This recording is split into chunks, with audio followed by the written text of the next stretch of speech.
Let's get started. Welcome. My name is Jim Cunningham. I have with us here today Jeff Farnum from Lincoln Financial Group and Christina Lindsay from Ascent Wealth Management. And we're going to talk today about annuities and whether, an annuity traditionally is for retirement income. And the question is that something that you should be looking at? If you have an annuity, what's the most tax efficient way to get those dollars out of the annuity? And really, I think the big question, Jeff and Christina, that I know a lot of my clients have is, am I going to outlive my money? I mean, that is really the thing that people, when you kind of work down, what are people most afraid of? Many people are afraid of outliving their money. It doesn't matter how much money you have, by the way. People are concerned about outliving their money. Before we do get started, this is disclosures. I'm a lawyer. I'm talking. This is not legal advice. Jeff works for Lincoln Financial. We're not selling any financial products. We're just using Lincoln as an example. And Christina Lindsay Orta is a certified financial planner. And again, not giving any tax advice, investment advice. We're just here to talk about basically the architecture of annuities and sort of recent developments in annuities. So with that, Jeff and Christina, thanks for spending some time here with us today. Christina, I will let you take it from here. Absolutely. Well, thank you, Jim, for the introduction. And for those of you that are joining us, I know Jim and I several months ago did with Jeff an initial Annuities 1.0. And that was really kind of diving into what is an annuity and what different types of annuities are out there. And annuities can be, they could mean a good thing to some people and they could mean a bad thing to some people. It depends on what your experience with annuities has been to date or what you know about annuities. So we do have that former webinar that we did that kind of goes into the different types of annuities as well as what an annuity is. So this is really designed to take a little bit of a deeper dive into the taxation of annuities. And traditionally, as Jim mentioned, annuities can be used for two different things. They can be used for tax deferral because it is the only asset class that allows for tax deferral outside of a 401k or an IRA. And so they can be used purely for tax deferral. And Jeff's going to talk a little bit about that.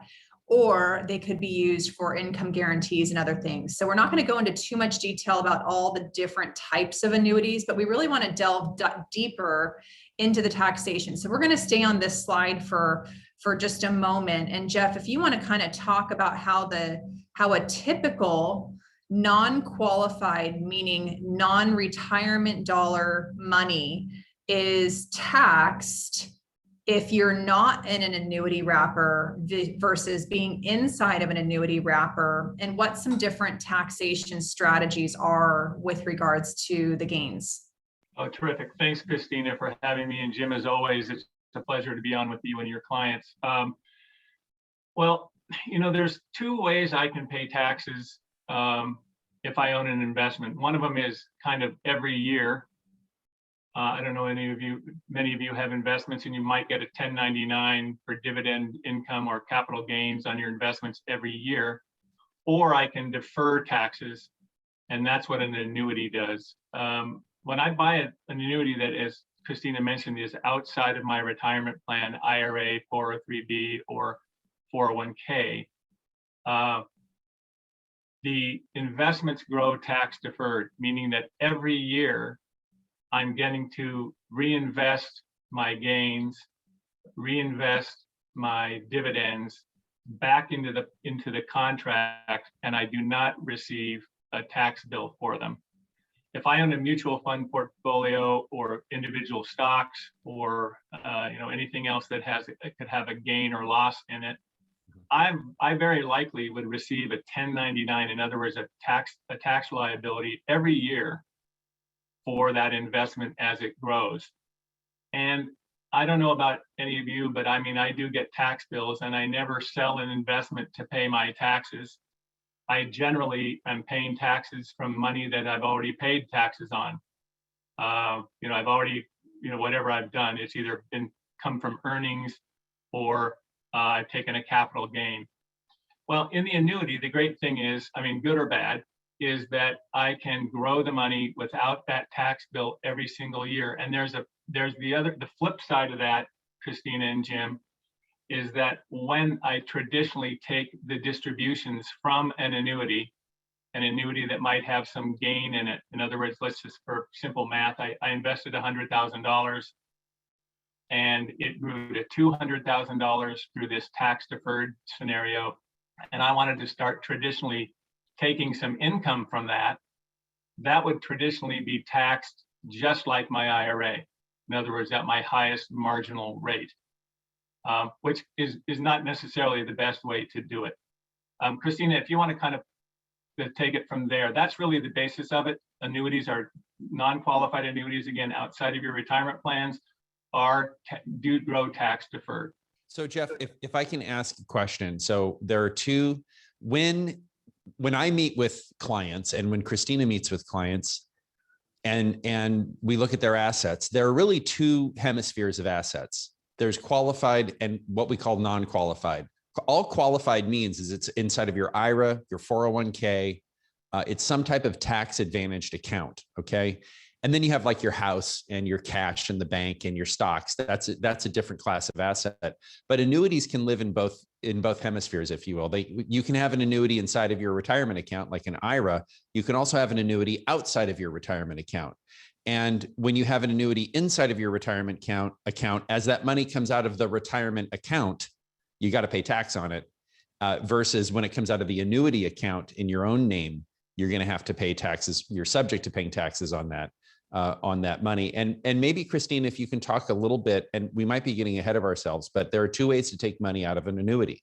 In Jeff's example, where they put in 100,000 and it grew to 200,000. If I just decide to take out 100,000 from that annuity, I'm paying tax. That gain, it's the worst first, right? The last in, first out comes back out, right? So my gains come out first. But if I annuitize that, meaning if I take an income stream for life, then half is taxable and half is basically my money coming back to me. So there's a big difference on annuitizing an annuity versus just taking a withdrawal from an annuity. Correct. Yeah. So if you take a withdrawal from annuity in Jeff's example, and we'll kind of go through this in a little bit greater detail, but I just wanted to highlight how it is taxed is in a manner in which is called LIFO. So it's LIFO means in our world, it's the last money in, it's the first money out. So if you put $100,000 in an annuity contract, that's your after-tax dollars. You've put $100,000 in, and if it's grown to $200,000, you've got $100,000 worth of gain that's never been taxed. And the IRS rules state whether you take a withdrawal or whether you're inheriting that asset. As this says here on the legacy side of things, there is no step up in basis on an annuity. So that means that that 100,000 that grew to 200,000, you do not get to inherit that 200,000 tax-free. That 100,000, the last money that was earned in the contract is the gain. All of the growth that grew in the contract is the last earnings that's in that contract. And so the IRS says that you have to pay tax on that first at your ordinary income tax bracket before you can get access to the cost basis tax-free. And so that's how traditional annuities are taxed. And what we're going to talk about is some other ways and other options that they could potentially be taxed. So let's maybe go ahead to the next slide for a moment. This is just highlighting the power of tax deferral. And do you just want to spend a moment on that for a second, Jeff? Sure. What we've illustrated here is what it looks like if I had 6% steady growth in a non-qualified annuity. The blue line would be what that amount would be after a 20-year period if I was reinvesting the dividends and capital gains and not paying taxes. If I were paying taxes every single year, that'd be the orange line at the bottom. In other words, I pull out my checkbook and I write taxes on the capital gains and dividend distributions on my investment every single year for 20 years. That would leave me with 223. If I decided to then sort of start paying taxes after all this growth, the point here, and this slide is pretty general, but the point here is that the power of growing your investment tax deferred could very well outpace what it means to pay taxes every single year, even after you pay your taxes on that gain at your highest marginal rate. The point is that, I mean, for years in the investment business, we called it the eighth wonder of the world, and that is to get tax deferral on our investments over a long period of time, particularly, you know, if these are assets that we know we're not going to be spending. Now, So part of Jeff, any kind of financial plan. Oh, go ahead, Jim. Jeff, can you walk me through the difference between the green line and the gold line there? What's the difference? This tax deferred after taxes versus taxable. What's the difference there? Tax deferred after taxes mean I grew it to 339, Mm-hmm. and then I paid taxes on those gains at the end of 20 years in one lump sum. And so what accounts for the difference between the gold line and the green line is the money that you would have otherwise paid in tax in any given year is invested and it's generating a return. Precisely, the eighth wonder of the world, tax deferral. And I think it's actually Warren Buffett who and it might have been Warren Buffett or Thomas Edison. Albert Einstein said It might have been Albert Einstein. Compound Sorry. interest. I'm in Pasadena. He was at Caltech at the time. I wasn't born yet. So Jim, one of the things that is being discussed in Congress is potentially getting rid of capital gains. And who knows? Who knows what will come out with tax legislation. Everyone's right now playing a guessing game as to what will be the actual end game. But should capital gains rates go away, and whether things be capital gains or ordinary income, the point being, if you're in a tax deferred situation, whether it be an IRA, a 401k, or you've got a lot of wealth that is outside of retirement assets, this would be a way to shelter some of that from what could be unfavorable tax rates. You know, and Christina, talk a little bit, because I don't think we should look at this in a vacuum. I know my focus for my clients is the transfer of intergenerational wealth. I know, and that's the focus of Ascent Wealth Management as well. We're also focused on clients who want to not outlive their money and maximize money in their pocket. And there's a difference between your income and what you're left with, and the difference is the tax you pay. But maybe talk about the importance of tax deferral when people hit their minimum distributions on IRAs. So when you hit 72, you know, for those of you who haven't hit minimum distributions yet, tax deferral, you may not be thinking as much about tax deferral, but once, you know, if you have 2 or 3 million or 4 million or $1 million in a retirement account, you have to take money out of that account every year. And that starts at age 72. And that often pushes people into a much higher tax bracket. Christina, if you can maybe talk a little bit about how annuities work with RMDs and how that works, and maybe how they can mitigate taxes as they hit their 70s. Okay. Yes, that's a great point, Jim. And in the qualified realm, whether you're in an annuity or not, whether if you have a 403B, a 457, an IRA, a 401k, and you own an annuity within a qualified account, the IRS just aggregates collectively all of your qualified assets and says you have to take a required distribution based on our actuarial life expectancy tables, the IRS uniform lifetime table. And at 72, it's approximately 4% of the value of all of your IRAs combined qualified assets, and they require you to take money out. On an annuity in a tax deferred manner, you know, we're talking similar, unless you're talking about a Roth. A Roth is the only qualified asset that does not have a required distribution. But anything that is in a tax deferred manner other than an annuity is the only form that does not have a required distribution. So there are some contracts, I will caveat that there are some contracts in some older annuities, and that's why having an annuity review and understanding your contract and what you own. Some contracts will force annuitization at a specific age. It could be 80, 85, 90, and then there's some that do not force annuitization till a much later date.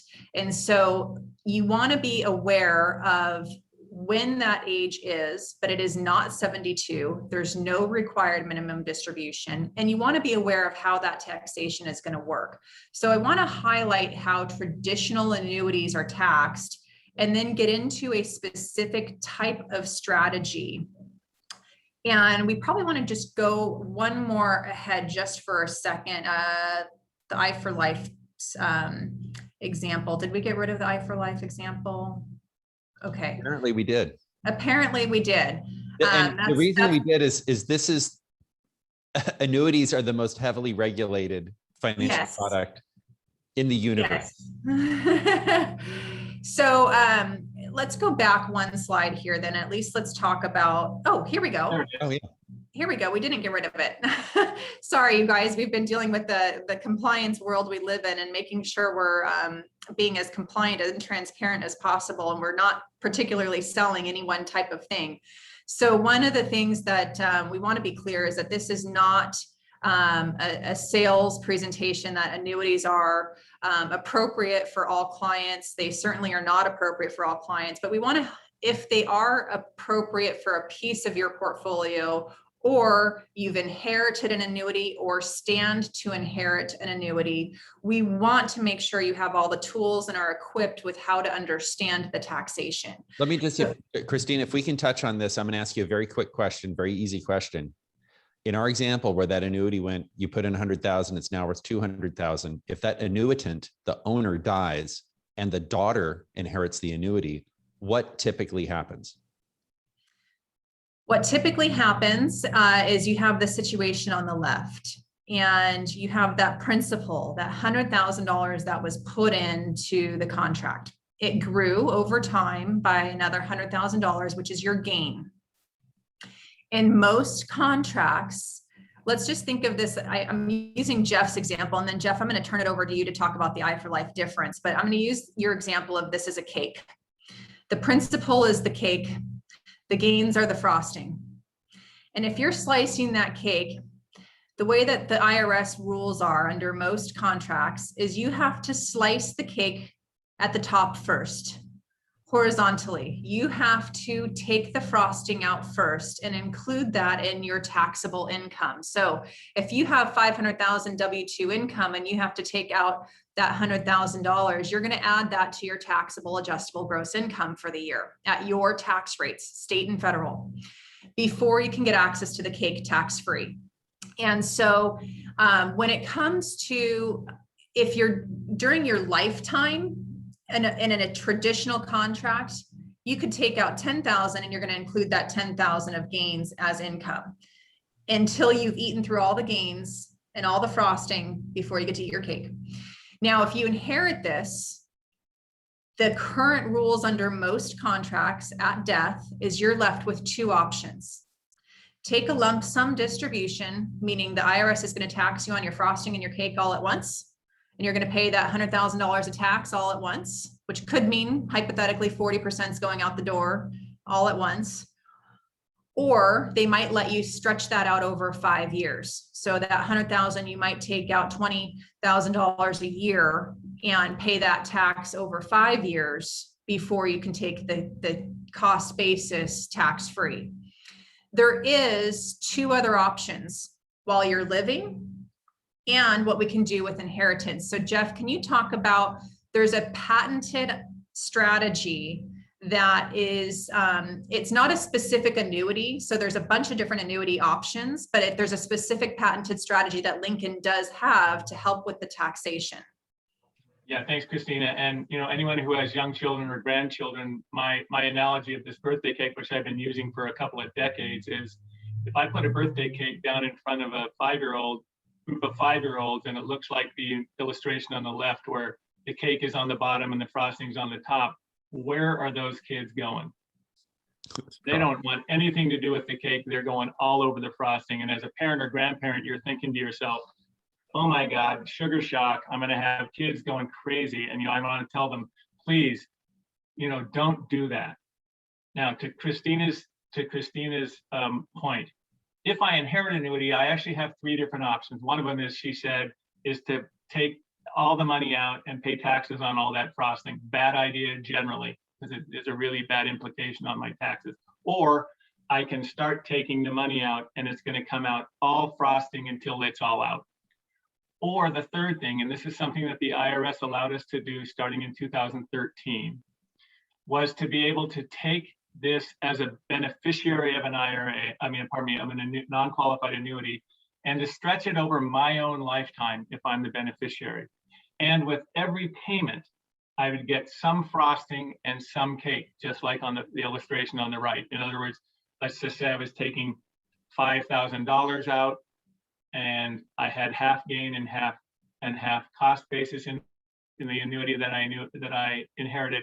I'd be getting a 1099, in other words, taxability on $2,500 on it approximately, and receiving $5,000. And I can create this over my lifetime. This has become quite, I don't toot our own horn at Lincoln, but we do have 2 private letter rulings from the IRS that we and only we have, and we put patents around these things. So, if this is a scenario with you, the point of all this is, first of all, know what you own, and you can do that with a review with your financial advisor. And secondly, I think where I see a lot of stuff happen that is not pleasant is if I don't know what I'm going to inherit. Like if I was to inherit a very large, I see this all the time. I have a situation going on that's brewing right now. And Christina, can I get specific at all? I mean, I'll keep it high level, but I just want to tell the people that are on this call. Tell a story, Jeff. Jeff, tell a story. We're hardwired. We're hardwired to hear stories. What you do and don't want to have happen to you. Number one is, if I own an annuity, I want to make sure, unless there is some absolute reason for it, that I do not have my trust as the beneficiary of that annuity. Now, there could be 1 or 2 reasons, but I can rarely think of any. And Jim, you're an estate planning attorney, and a lot of your people will probably come out of a meeting at some point, not you, but any estate planning attorney, and the last thing they heard, for right or wrong, is everything goes in the trust.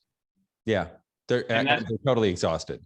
Exactly, and then they walk back to their financial advisor and they say, Christina, I have this thing and I have everything in my trust. Therefore, my annuity should probably be owned by a trust, and my trust should probably be the beneficiary of that annuity. Well, we don't give tax advice. The fact is, the IRS does not allow any of this stretching, any of this cake and frosting combination lifetime income on an annuity that has a trust as a beneficiary. So the story, the cautionary tale is, a family owns 2 annuities. The parents are dead now. One of them had the trust as a beneficiary. One had the 2 children named as beneficiaries.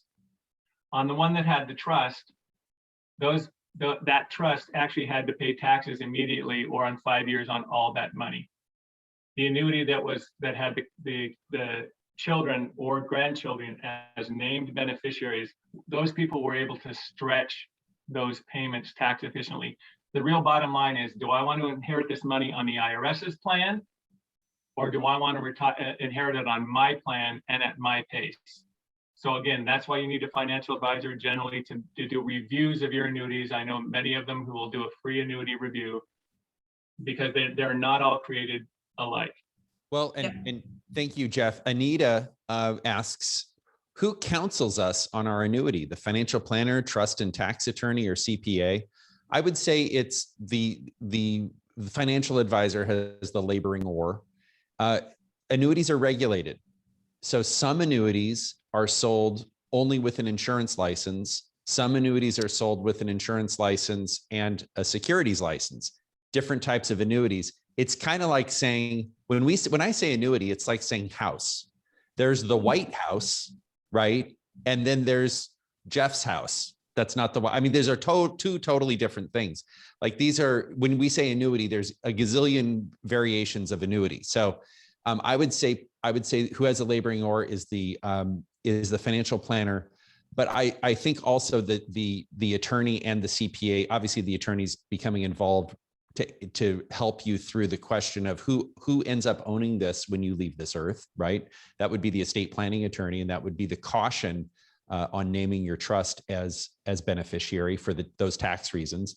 And then also your CPA, because the CPA, the CPA financial advisor and lawyer are part of this, the three-legged stool. They're the A team that if you have any kind of wealth at all, you really need to get these three people in a room together, or a Zoom meeting together and go over this, because it's very important. And we're heading into what I believe to be a period of time where taxes will go up.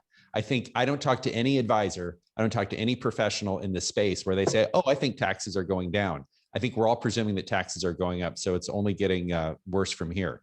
And Jim, I wanted to make a mention that it is important. You made an important distinction that some financial advisors are advisors or are certified financial planners, and some annuities are sold by purely insurance brokers that don't have the obligations of fiduciary standards. And so having a thorough analysis done by a certified financial planner is critical to understand, is this the best contract? And what I will say with this, I'm going to use an example here for a second, is if you have exchanged the contract to an I for life during lifetime, this is prior to death, and if one distribution to the annuitant, or the owner of the contract, has been made in this I for life tax advantaged manner, then it will allow the beneficiaries to have access to the cake at death without any taxes, and then take the gains and stretch them out, still let them continue to grow. They could still be earning 6-7% in a tax deferred manner, and take out a sliver of the frosting as income over the lifetime. And so it is a really unique strategy that even with inherited IRAs, we all know that the Secure Act took those away. And so you used to be able to have a lifetime stretch out on all of your tax deferred money for your beneficiaries of an IRA. This I for life strategy does sort of allow that for the right client, for the right beneficiary. And the very last thing I'm going to say on this is I'm going to use a quick example of a story of a client that you and I have dealt with recently, Jim. And this was a client that started with a non-qualified annuity with $100,000. It's now worth $900,000. There's $800,000 worth of gain. And there's two beneficiaries. And if they inherit this, they're going to have to each add $400,000 worth of income to their taxable income. And they're also dealing with a potential estate tax problem, because this particular state that the mom lives in, and the mom's the owner, has estate tax. And so there's a unique strategy that we're actually implementing with Lincoln, where the mom is going to gift this and bypass the children and go straight to the grandchildren, get it out of her estate. But because she's taken one I for life distribution, the grandkids can take all that $100,000 out tax-free, and then have a lifetime of stretch on those gains and continue the tax deferral. So this can become a really unique estate planning technique to get something that could be a huge ticking tax time bomb to your children that might be in a high tax bracket, and go to the next generation and give them the affordability of tax deferral. Well, thank you, Christina. We have a lot of questions here, and I'll go through these kind of rapid fire. Just Anonymous asks, just to clarify, why wouldn't the investments in the non-qualified annuity not get a step up in basis? Why is that exempt from step up like taxable investment accounts? Anonymous, it just is. Those are the rules. Those are fiscal. That is fiscal policy, which doesn't even make any sense. By the way, there's no logic or rhyme or reason to the tax code. It's just because it is. Lonnie asks, if my cake consists of a portfolio of stocks, which is a presumption on what happens to your money when it goes to the annuity company, number one. If my cake consists of a portfolio of stocks, I presume I can buy and sell stocks through the life of the annuity contract, right? In other words, I can defer either short-term gains or long-term gains, not to mention whatever dividends result. And I'm in total control of the cake's content, ? So this sort of begs the question, if I give $100,000 to an annuity company, what happens to that money? Is it invested in stocks and bonds? Are there annuities where I can have a portfolio of stocks and bonds inside of an annuity? And I'll leave that to Jeff and Christina. You guys can answer that. Yeah, I'll go ahead. Thanks, Jim. Yeah, that's a great question. And, they're not all created equal. There are things called indexed annuities where you don't have really control of what the investment is. There are also investment-only annuities that are available through financial advisors like Christina or a regular, a normal financial advisor. Your insurance agent is not going to have access to these things, where you can completely 100% control the underlying investment. And the other kind of thing that's interesting is if I were to buy and sell mutual funds or stocks inside a regular trust account or something like that, I'm going to have a taxable event there. Inside the annuity non-qualified, I get generally 12 round trips a year. In other words, I could reallocate my portfolio to one of, in many cases, 140 or 50 different investment options without a tax event at all, which is kind of a neat thing, because every time I have in a mutual fund portfolio, stock portfolio, when I buy and sell in a normal scenario, it's going to generate some level of taxability to me. So inside the annuity, to answer the question of the viewer, absolutely. There are contracts out there that have basically every investment, every security under the sun in them. 95% of them I personally wouldn't be touching with a 10-foot pole. but 5% you would, right? No, I mean, my motto, my entire investing career is I better know what I own. That is my responsibility to know what I own. So a follow-up, yeah. Anticipating the question, the follow-up question is, can you buy and sell individual stocks inside of an annuity account, or are you limited to classes of investment that you can reallocate 12 times a year, for example?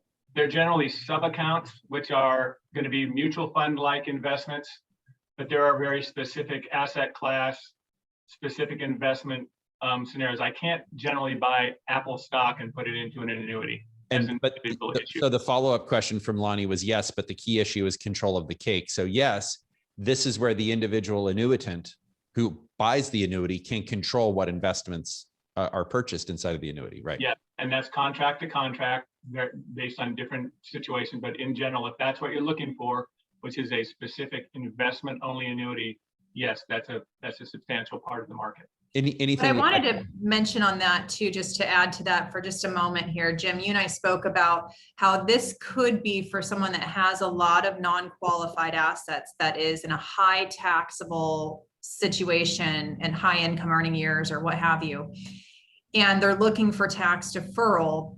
One of the things that changed in the 2018 tax code is the investment advisory fees, if you have a managed account, are no longer tax deductible.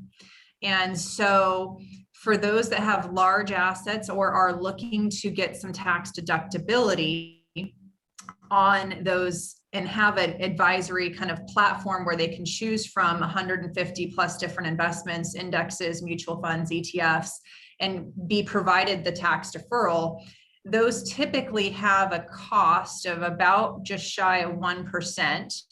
And which is your typical kind of management fee, if you will, for an advisory account.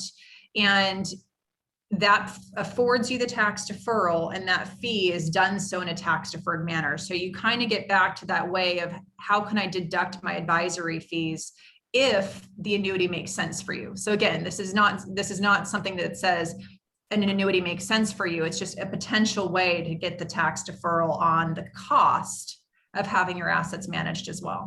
And that's not a small amount of money. I mean, if you think about it, if let's say just for hypothetically speaking, you have a $10 million portfolio and your management fees are 1% a year, that's $100,000 that you're paying essentially out of your portfolio that used to be deductible, right? It's not deductible anymore. Correct. And that was, I'm not going to be a conspiracy theorist, but I think that favored very large institutions. Let me just put it that way. I don't think that favored the small investor at all. So no. So I don't know if we have any other questions on the taxation. We do. Yeah. Anonymous asks, if the trust is currently the beneficiary of the annuity, can the beneficiary be changed to the children? I would say generally yes. Right. The owner, most annuity contracts like this are owner driven. In other words, whoever the owner of the contract is can change beneficiary instructions. It's very simple.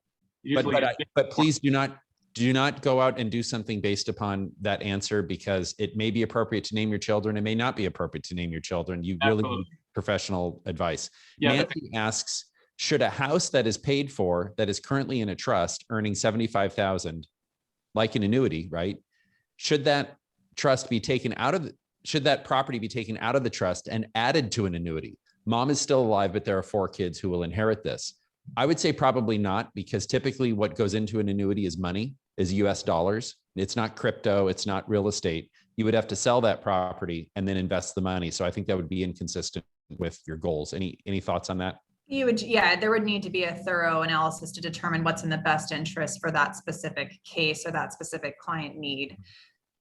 Okay, so Anonymous asks, besides the tax deferred aspect of an annuity, why is this better than maxing out your qualified plan or using tax loss gain harvesting to help with current taxes?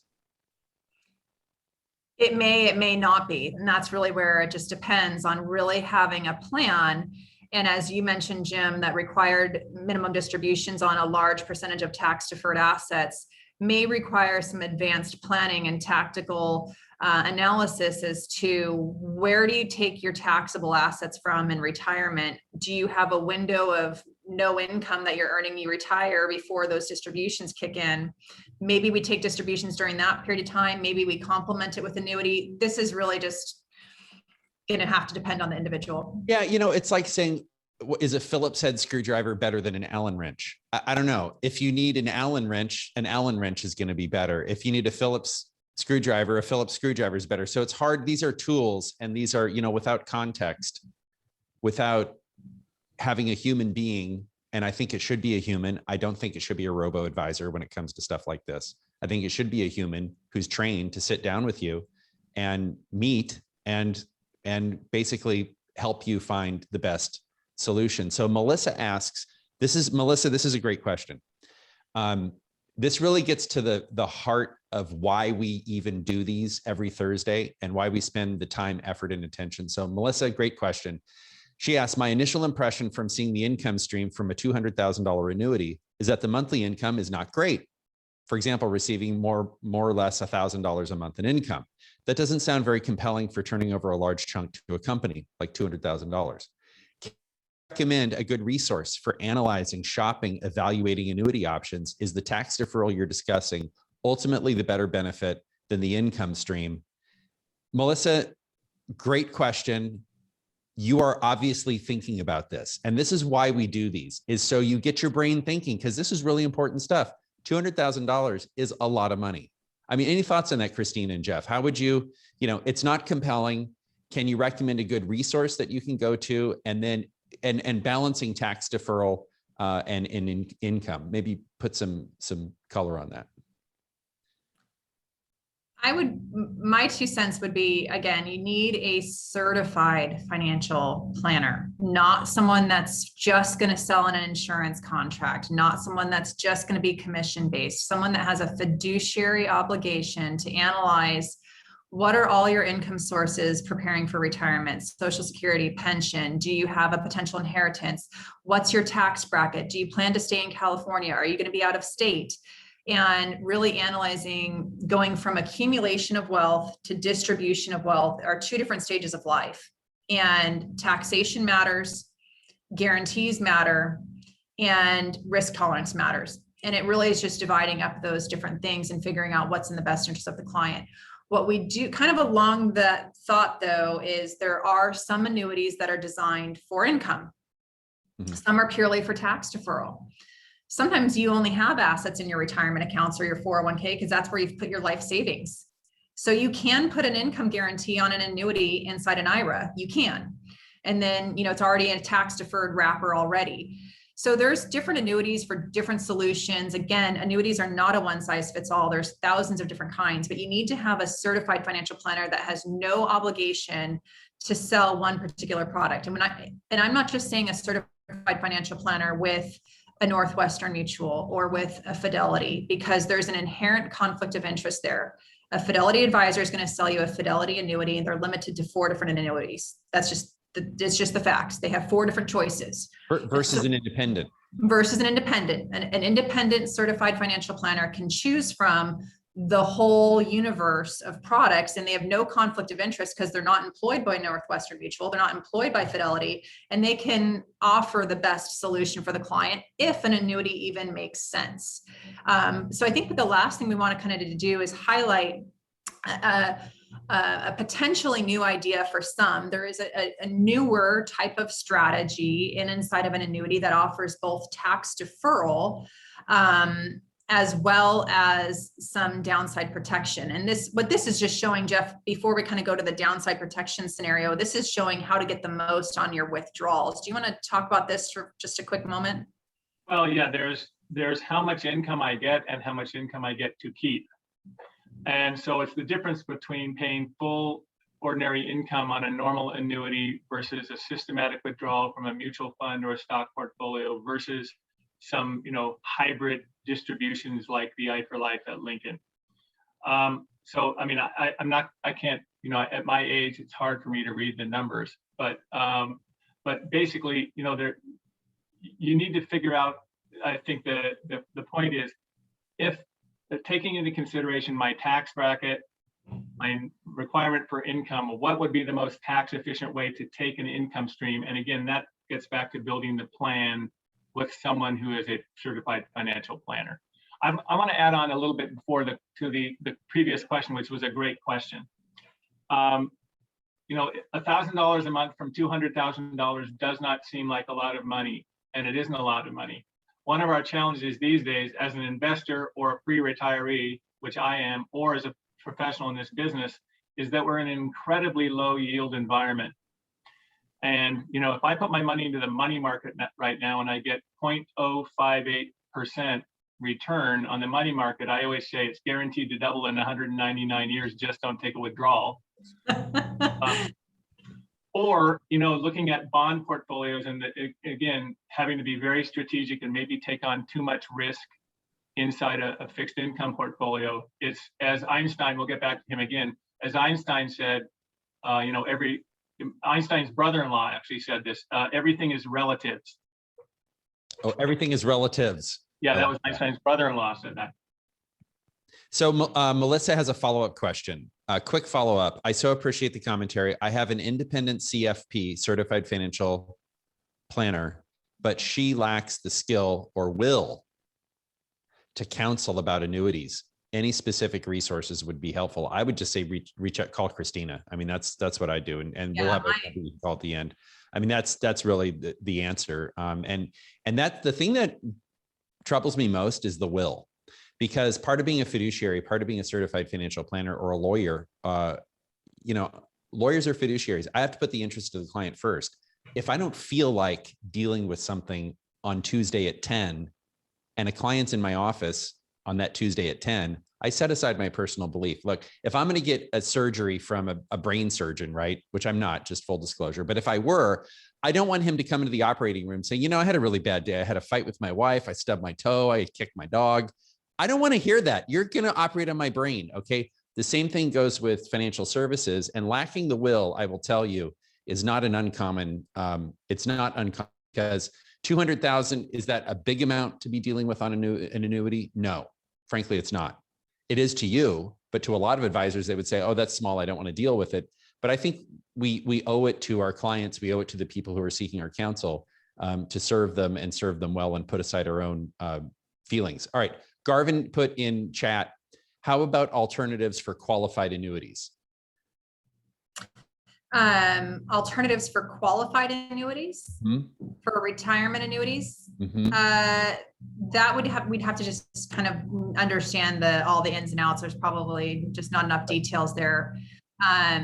But one of the things we wanted to kind of go to is talking about a potentially newer strategy that offers downside protection. And there is a particular annuity strategy, and it's called a buffered annuity, if you will. And it basically means that the insurance company is going to take some of the downside risk meaning that there's a certain percentage of the market loss that's going to be on the house.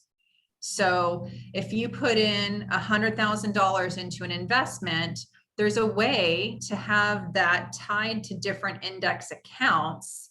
And if the market goes down 32% like it did in March of 2020, there are some available solutions out there where the first 20% is on the house.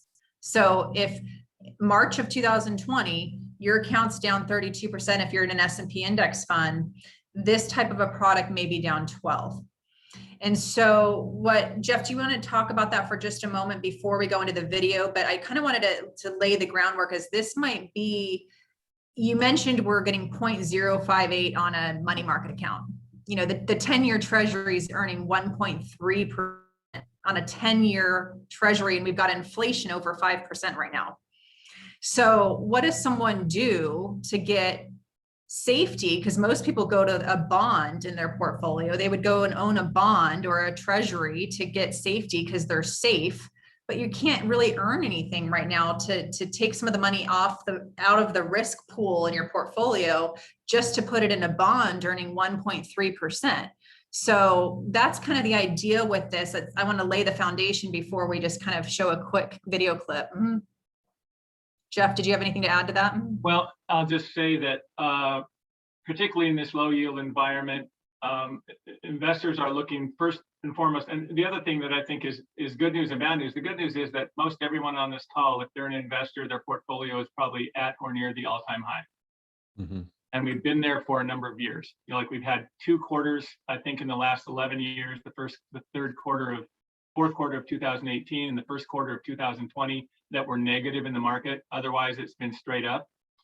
So one of the things that, because there's gravity, Einstein again, or that was someone else, but there's gravity, and markets are going to eventually cycle. So they're going to go up and down as they have over millennia.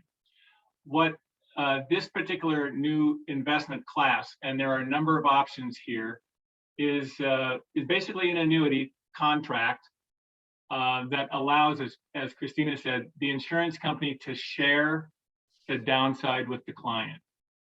And that's really it. I get essentially all the upside if I structure it properly. I get shared downside, and I could also get a guarantee of principal death benefit. I think it's something we didn't touch on in anything else that we've talked about the annuities. In general, the variable annuity contract will provide the beneficiaries a guarantee of the principal, meaning I put in $100,000, the market went negatively, and when the portfolio was $70,000, I got hit by a truck. If I have a stock portfolio or a mutual fund portfolio and it went from 100 to 70 and I get hit by a truck, the beneficiaries are going to get $70,000. In these annuities that have a guarantee of principal death benefit, if I put in 100 and it goes to 70 and I get hit by a truck, my beneficiaries will get all $100,000 back. That is a very big part, sort of the third leg of why people use annuities. So this new class of annuities called buffered or structured contracts, and there are a number of them out there in the marketplace, basically allow the client to make an investment which is tax deferred and non-qualified money, in other words, money outside your retirement plans, but has in many cases a guarantee of principal death benefit on it, as well as a shared downside, which is explained, I think, in this short video. Yeah, and Christine, if you tee up the video, I'll just say this is about a 3-minute video. It is worth watching the entire video because it tells a story that kind of brings together everything we've been talking about for the last 48 minutes. So just I would say go ahead and watch this video, and you're really going to have a deeper understanding of what we've been talking about.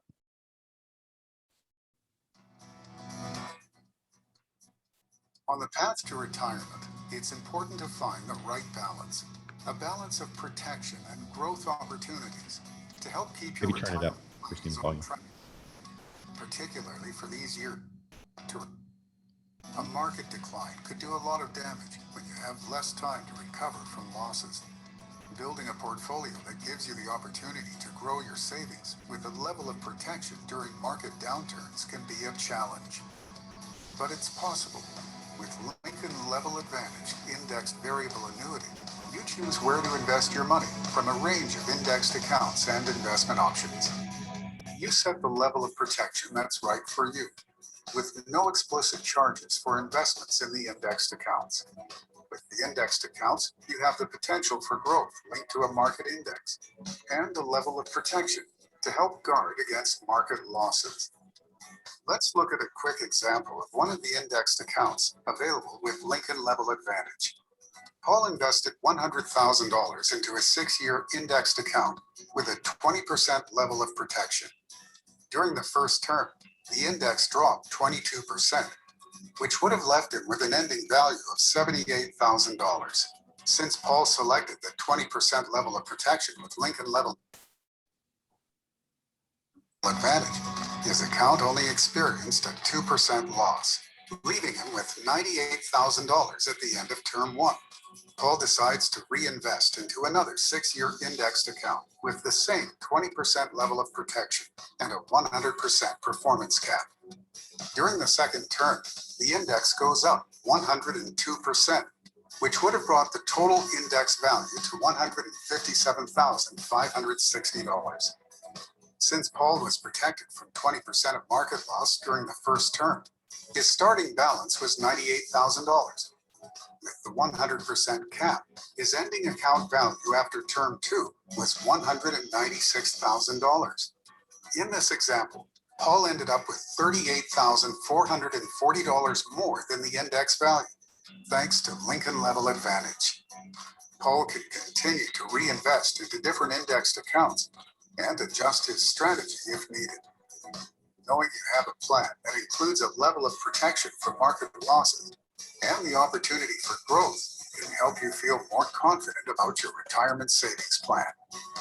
More than 17 million customers trust Lincoln Financial to help safeguard their financial future. Ask your financial professional if Lincoln Level Advantage is right for you.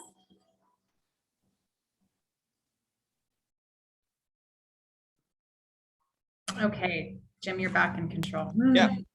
So that is a good way of bringing it home and putting it into a story, into a context. And I will tell you, I'm watching this and I'm looking at the age of those people that are kayaking, and I'm like, those used to look like old people. And then I turned 52 and I'm like, they kind of look like they're getting to be close in age to me. And I will tell you that when I meet with clients, I would say a very critical age for retirement planning is 60. And 60 is a hypercritical age because there's a lot that a lot of people are retiring at 60. If they've done well, they might be retiring at 60. You have 12 years before you have to take minimum distributions from qualified plans. Many people travel for that decade, right? They want to travel the world and be active, which if you're in your 60s and you're thinking about traveling, do it now. Don't wait until your 70s or 80s because a lot of people can't, quite frankly. But this is a really important time. When you're right around that age of 60, it's a really important time where it's meaningful and needle moving, so to speak, to save taxes and create more intergenerational wealth and create more retirement security. I will tell you, I've met with, Christina, you're in practice, a professional when we've had multiple downturns. And I've seen multiple downturns where people, they retire and the market drops 30% and they panic and they sell because they can't stomach the idea of losing any more beyond that 30%. And these people really struggle, quite frankly, can be struggling in retirement. So it's really important to work with an advisor and have some mindfulness. Not just think, okay, I'm going to wait till I'm 70 to collect Social Security. I'm not going to pay attention to my IRA. I'm going to leave my 401k at my old employer. I think it requires a significantly more mindfulness. Well, and just to add to that, Jim, the whole point of this presentation is just to give you guys context as to what types of options are out there, how annuities are taxed, how you could stand to inherit one. If you stand to inherit one, make sure you know what your parents or your potential, family members that you might inherit from own and how that could impact you in your situation. And as well as what's most important for you and your portfolio as you're entering retirement. I can't tell you how many times, I'm sure Jeff and I both sit with clients every single day sat with clients yesterday, and they've got 87% of their portfolio in equities as they're getting ready to enter retirement. And they're going, just in this example, how do we take risk off the table? We've been in this accumulation of wealth mode, risk on, have everything in stocks. And if the market goes down during those early years of retirement in your withdrawal mode, what have you done to mitigate risk? And we wanted to just present an additional option as opposed to sitting in a 1.3% treasury bond that might pass some of that risk to an insurance contract and just provide that solution to you. So it is going from accumulation of wealth to distribution of wealth. You have to look at risk differently. And this would be a potential way to do that. Well, we'll open it up. We'll stand for a few more minutes. If there are any further questions, we've had some great questions. And thank you for those of you who posted your questions. It's always great to see people that are paying attention and ask questions. But, I will say, Christina and Jeff, I see a lot of clients, and some clients have annuities, some don't. Some people say, I don't believe in annuities. Fine. Some people say, I love annuities. So it's all over the map. But I would say that annuities, I see people with large estates and with very small estates and even medium-sized estates. So an annuity is not for a person of less means. It's not for a person of greater means. But again, it's a tool. And so Christina and I have a mutual client who's very, very wealthy, and she has a small portion of her portfolio is an annuity just to keep everything kind of stable, right? Because she doesn't want to outlive her money. With that, we have a question here. Anonymous asks, sorry, what is the name of these types of annuities? Those are the they're buffered annuities. Buffered annuities, right? Yep, and there's some different ones that are out there, and we just we have Jeff on the show right now, and we want to make sure that we make sure that everyone knows that there are different types of them out there. So this is just one that Lincoln offers, and it happens to be one that does have no inherent fees involved. So talk to your advisor, see if it's something that would even make sense for you. It's just a tool that may be right for you. It may not. And, with respect to the other client that was asking earlier about, having a proper review done of what you currently own in an annuity, our office, if you reach out to Laura, we have only certified financial planners in our office, and someone would be happy to do a complimentary review, just help you understand what you own, how the taxation works. Is there something potentially better? And Jim and I use the example all the time of annuities over the years. It's kind of like the old car phone, which had the big old box that you used to have in the car. And then you had the flip phones. Now you have the smartphones. Annuities have improved over the years. They've changed. Make sure you know what you own. And if there's something more modern that would be better to transition to, it's worth having it looked at. Yeah. And so question is, what's the contact info for the speakers? How do you contact Christina? It's right there on the screen. It's probably written very small. It might be. It is 805-312-7200. Also Laura at myascentwealth.com. I will go ahead and put this in the, let's see, it's in the Q&A. So 805-312-7200. It's there on the screen, maybe a little bit small. Now, if Anita asks, if we already have an annuity and not a buffered annuity, can it be transferred to a buffered annuity? How can you go from what does the process look like when it goes from one annuity to another? Do you just yank the money out and buy a new annuity? What do you do, Christina? Walk us through that. You would do what's called a 1035 exchange. So on a non-qualified annuity, it's much like in real estate. There's the 1031 section of the IRS tax code, which allows you to go from one rental property or income property to another without paying the tax. You can do the same with an annuity. So as long as there's no surrender penalties or cost to the client, which would require a review to look at your contract and what you own, you could potentially exchange it into a different annuity without taxation. Yeah, and there's the contact information. I'm circling it here on the video. For those of you who are on the phone, again, that's 805-312-7200 and Laura at myascentwealth.com. And I just put that in the chat box too, for anyone that wants to take a look at that. Great. Let's see here. And we have somebody raise their hand. I'm not quite sure how to answer the raise the hand thing, but If you'd like, you can go ahead and put your question in the Q&A. Jeff, all right, great. Thank you, Anita. Jeff, what happens if I give $100,000 as we close here in the last 30 seconds or so? What happens to the $100,000 if I give that to an annuity company? I give these guarantees. What's the flow of the money look like? Well, the asset is generally, you own the asset. So the money comes into the annuity company. The annuity company would then, your financial advisor would, and you would get together to create a prescribed investment allocation or diversification of the portfolio.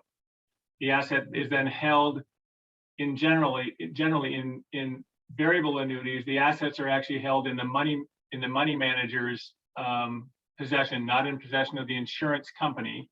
Okay. In other words, if something were to go wrong on the guarantees in most of these contracts, your asset is still there. It's what is at risk would be the guarantee if something were to happen with the insurance company. So the asset's held there. You get a statement just like any other portion of your portfolio. If there are guarantees or riders or any of these additional things put on it, it's very, I mean, I know that CFPs like Christina are duty bound to be very transparent about all fees associated with this asset. I mean, it's a big deal. We take it very seriously. And then you just have an asset that's sitting there. And at some point, if you decide you wanted to pull the trigger on taking some income, you can do that. You know, it's just basically like any other position in your portfolio. I'll just say one thing about these buffered annuities and how a lot of investors have been using them recently. It's been to have a position that's invested in equities, but I call it sort of protected equity. You know, just like I would own an ETF, or I might own a bond, I might own an alternative investment. It just becomes another portion of a portfolio. It's just the one that has some assurances on the back end. All right, Jeff, Christina, thank you very much. Thank you for watching today, and make sure to subscribe to our YouTube page, and you can stay abreast of all the latest and greatest. So have a great day.